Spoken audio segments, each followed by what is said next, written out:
आज की वीडियो में हम हमारे देश से जुड़े 3 महत्वपूर्ण टॉपिक्स पर चर्चा करेंगे। सबसे पहले, रिसेंटली रिपोर्ट्स ने एक खतरनाक नौकरी घोटाले पर प्रकाश डाला है जिससे कई लोग प्रभावित हुए हैं, जिनमें कंबोडिया में फंसे 5000 से अधिक भारतीय भी शामिल हैं जिन्हें इलीगल साइबर एक्टिविटीज करने के लिए मजबूर किया गया। इसके बाद तुर्की और भारत संबंध अब बहुत ही खराब स्थिति में पहुंच गए हैं। तुर्की सरकार ने दुनिया के सबसे बड़े वेपन्स एक्सपोर्टर में से एक भारत को सैन्य उपकरण एक्सपोर्ट करने पर व्यापक प्रतिबंध लगा दिया है। ये कदम नई दिल्ली द्वारा भारतीय शिपयार्ड में जहाज निर्माण परियोजना में शामिल तुर्की की एक फर्म के साथ अनुबंध रद्द करने के कुछ महीनों बाद उठाया गया। और अंत में भारतीय सेना ने पाकिस्तानी आतंकवादियों की तलाश के लिए जम्मू में 500 पैरा कमांडोज तैनात किए। इस पुनः तैनाती का उद्देश्य आतंकवादियों से निपटना है जिनमें से अधिकांश पाकिस्तानी हैं, जम्मू के शांतिपूर्ण क्षेत्र में अपने local guide and support system के साथ काम कर रहे हैं।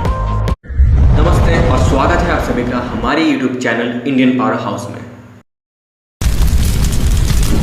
14 भारतीयों को मानव तस्करी रैकेट द्वारा धोखे से कंबोडिया ले जाया गया और साइबर धोखाधड़ी के लिए मजबूर किया गया। उन्होंने इंडियन एम्बेसी से शीघ्र भारत वापसी की सुविधा प्रदान की अपील की है। इन 14 भारतीयों को, जिनमें से अधिकतर उत्तर प्रदेश और बिहार के हैं, कंबोडिया में स्थानीय पुलिस ने बचाया था और वे फिलहाल एक NGO में रह रहे हैं। इन लोगों को वैलिड नौकरियों का वादा किया गया था, लेकिन भारत के विदेश मंत्रालय के अनुसार उन्हें बाद में गैर कानूनी ऑनलाइन एक्टिविटीज में भाग लेने के लिए प्रेरित किया गया। कंबोडिया के सीम रिप पहुंचने पर उनके पासपोर्ट छीन लिए जाते थे और फिर उन्हें भारतीय लोगों को निशाना बनाने के लिए साइबर स्कैमिंग कॉल सेंटरों में काम करने के लिए मजबूर किया जाता था। पुलिस को इस बड़े स्कैम का पता पिछले साल के आखिर में तब चला जब केंद्र सरकार के एक वरिष्ठ कर्मचारी ने दावा किया कि उसके साथ 67 लाख रुपए से अधिक की ठगी की गई है और उसने शिकायत दर्ज कराई। ओडिशा के रूरकेला पुलिस ने 30 दिसंबर को एक साइबर अपराध गिरोह का भांडाफोड़ किया और लोगों को कंबोडिया ले जाने में कथित रूप से शामिल 8 लोगों को गिरफ्तार किया। इस साल के शुरुआत में इंडियन एम्बेसी ने नौकरी के लिए कंबोडिया जाने वालों के लिए एक सलाह भी जारी की थी। इसमें भारतीय नागरिकों से कहा गया था कि वे विदेश मंत्रालय द्वारा अप्रूव्ड एंड ऑथराइज्ड एजेंट्स के माध्यम से ही नौकरी हासिल करें। जम्मू में हाल ही में हुए आतंकवादी हमलों को मद्देनजर रखते हुए भारतीय सेना क्षेत्र में उग्रवादी आक्रमण की आगे की घटनाओं को रोकने के लिए सैनिकों को पुनः तैनात कर रही है। सेना के सूत्रों ने इंडिया टुडे टीवी को बताया कि पुनः तैनाती का उद्देश्य आतंकवादियों से निपटना है जो उच्च प्रशिक्षित और बड़ी संख्या में क्षेत्र में घुसपैठ कर चुके हैं। भारतीय सेना ने भी उच्च प्रशिक्षित पाकिस्तानी आतंकवादियों का पीछा करने के लिए क्षेत्र में लगभग 500 पैरा कमांडोज तैनात किए हैं। आतंकवादी, जिनमें से अधिकतर पाकिस्तानी हैं और अपने local guides and support system के साथ मिलकर काम कर रहे हैं, अदरवाइज शांतिपूर्ण जम्मू क्षेत्र में आतंकवाद को पुनः जीवित करने के लिए काम कर रहे हैं। सुरक्षा प्रतिष्ठान के शीर्ष सूत्रों ने इंडिया टुडे को बताया कि करीब 50 से 55 आतंकवादी छोटे छोटे समूहों में सक्रिय हैं, जिनमें से 2-3 आतंकवादी ऐसे हैं जो स्थानीय समर्थन के साथ काम कर रहे हैं। उन्होंने बताया कि क्षेत्र में सैन्य और अन्य सुरक्षा एजेंसियां अब घुसपैठ के प्रयासों से निपटने के लिए अपनी खुफिया और एंटी टेररिज्म व्यवस्था को मजबूत कर रही है। अब क्षेत्र में अंतर्राष्ट्रीय सीमा पर आतंकवादियों द्वारा घुसपैठ की गहन जांच की जा रही है तथा एंटी टेररिज्म ग्रिड के दूसरे स्तर को भी मजबूत करने पर ध्यान केंद्रित किया जा रहा है। सूत्रों ने बताया कि खुफिया जानकारी जुटाने का काम भी कड़ा किया गया है, क्योंकि घने जंगलों से घिरे इस क्षेत्र में आतंकवादियों को मिल रहे स्थानीय समर्थन पर भी ध्यान केंद्रित किया गया है। और अब बढ़ते हैं हमारे आज के वीडियो के सबसे महत्वपूर्ण टॉपिक पे। 10 जुलाई 2024 को विदेश मामलों की समिति में हुई बहस के विवरण के अनुसार तुर्की के शीर्ष हथियार खरीद agency presidency of defence industry के उप अध्यक्ष मुस्तफा मुरद शेखर ने अनजाने में भारत के संबंध में सरकार की गुप्त नीति का खुलासा कर दिया।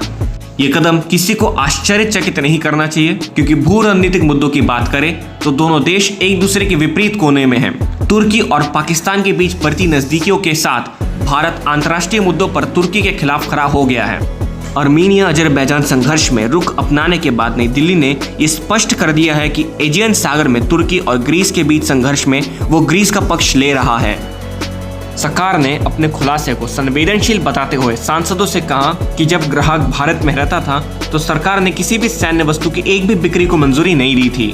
भारत के साथ विवाद के जोखिम के बावजूद गुप्त प्रतिबंध के बारे में जानकारी सार्वजनिक की गई है। उन्होंने कहा, उदाहरण के लिए भारत दुनिया के शीर्ष 5 वेपन एक्सपोर्टर्स में से एक है। ये एक बहुत बड़ा बाजार है जो करीब $100 बिलियन का एक्सपोर्ट करता है।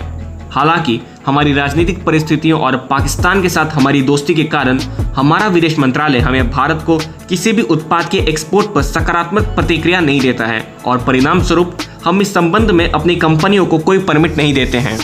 यूनाइटेड नेशंस जनरल असेंबली के 74th सेशन में अपने भाषण में एर्दोवान ने घोषणा की कि कश्मीर अभी भी घिरा हुआ है और 80 लाख लोग कश्मीर में फंसे हुए हैं। इस अवसर पर एर्दोवान ने विस्तार से बताया। उन्होंने कहा, दुनिया को कश्मीर की पीड़ा जाननी चाहिए। उन्होंने कश्मीर और फिलिस्तीन के बीच समानताएं दर्शाते हुए कश्मीर को खुली हवा में जेल बताया।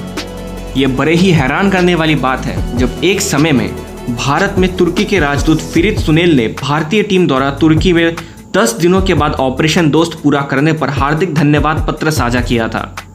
सुनेल ने कहा था, भारत सरकार की तरह बड़े दिल वाले भारतीय लोगों ने भी भूकंप प्रभावित क्षेत्र में जरूरतमंद लोगों के लिए हाथ मिलाया है और आज वही तुर्की भारत के खिलाफ पाकिस्तान के साथ कश्मीर के मुद्दों में खड़ा हो गया है। इस बारे में आपकी क्या राय है, हमें कमेंट में जरूर बताएं। And that concludes today's video informative लगी हो तो लाइक कीजिएगा, चैनल पे नहीं तो सब्सक्राइब कीजिएगा और बेल आइकन की घंटी दबाना मत भूलिएगा ताकि आप हमारे देश से जुड़े ऐसे इन्फॉर्मेटिव वीडियोस मिस ना करें। और तब तक मैं मिलूंगा आप लोगों से नेक्स्ट वीडियो में। तब तक के लिए जय हिंद, जय भारत।